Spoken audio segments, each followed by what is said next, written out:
అనంతపురంలో టీడీపీ నేతల భూ కబ్జా భాగోతం వెలుగులోకి వచ్చింది. కోటి విలువైన భవనాన్ని కబ్జా చేసిన పుట్టపర్తికి చెందిన 5 టీడీపీ నేతలను పోలీసులు అరెస్ట్ చేశారు. అనంతపురంలోని శారదానగర్లో ఉన్న భవనాన్ని ఫోర్జరీ పత్రాలతో రిజిస్ట్రేషన్ చేయించుకున్నారు టీడీపీ నేతలు. రోడ్డు ప్రమాదంలో మృతి చెందిన మహిళ ఆస్తిని ఫోర్జరీ పత్రాలతో రిజిస్ట్రేషన్ చేయించుకున్నారు. నిందితులంతా కూడా మాజీ మంత్రి పల్లె రఘునాథ్ రెడ్డి అనుచరులుగా గుర్తించారు. టీడీపీ పెద్దల ఒత్తిళ్లతో నిందితులను గుట్టు చప్పుడు కాకుండా రిమాండ్కు తరలించారు పోలీస్.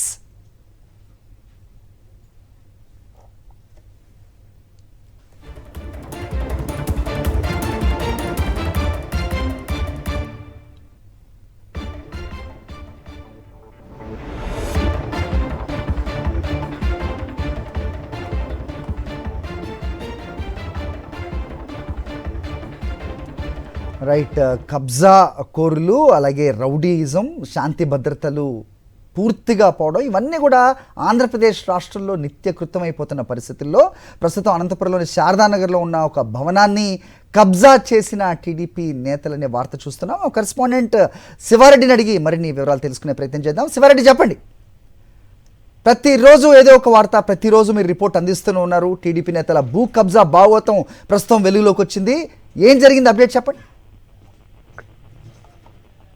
ఎందుకంటే టీడీపీ నేతలు అధికారాన్ని అడ్డం పెట్టుకొని దరితెగిస్తున్న వ్యవహారం రోజు రోజుకు తీవ్రతమవుతున్న పరిస్థితి కనిపిస్తుంది. ప్రైవేట్ ఆస్తులపై కన్నేస్తున్నారు. ఒంటరిగా ఉన్నవారు చనిపోయిన తర్వాత వారికి ఎవరు వారసులను గుర్తించి ఫోర్జరీ డాక్యుమెంట్స్ తో యథేచ్ఛగా ఆస్తుల్ని అన్యాక్రాంతం చేస్తున్నారు, తమ వశం చేసుకుంటున్న పరిస్థితి కనిపిస్తుంది. ఈ నేపథ్యంలో అనంతపురం నగరంలోని శారదా నగర్ లో ₹1 కోటి పైగా విలువ చేసే ఒక భవనం పైన టీడీపీ నేతలు కన్నేశారు. పుట్టపర్తికి చెందిన మాజీ మంత్రి పల్లె రఘునాథ్ రెడ్డి అనుచరులు దాదాపుగా 5 మంది ఫోర్జరీ డాక్యుమెంట్స్ తో అత్యంత విలువైన స్థలాన్ని, భవనాన్ని కబ్జా చేసిన భాగవతాన్ని అనంతపురం జిల్లా పోలీసులు ఛేదించారు. మొత్తం 5 ఎవరైతే టీడీపీ నేతలుగా వ్యవహరిస్తున్నటువంటి సుబ్రహ్మణ్యం, అదేవిధంగా ఉమాపతితో పాటు మొత్తం 5 అరెస్ట్ చేశారు.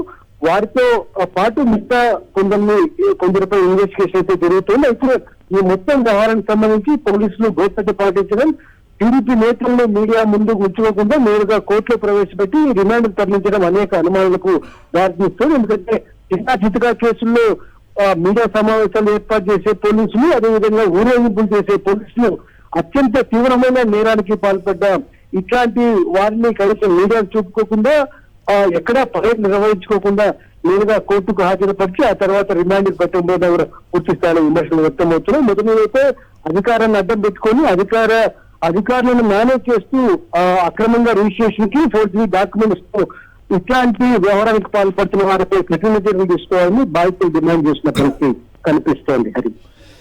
Alright Sivareddy, thanks for the inputs.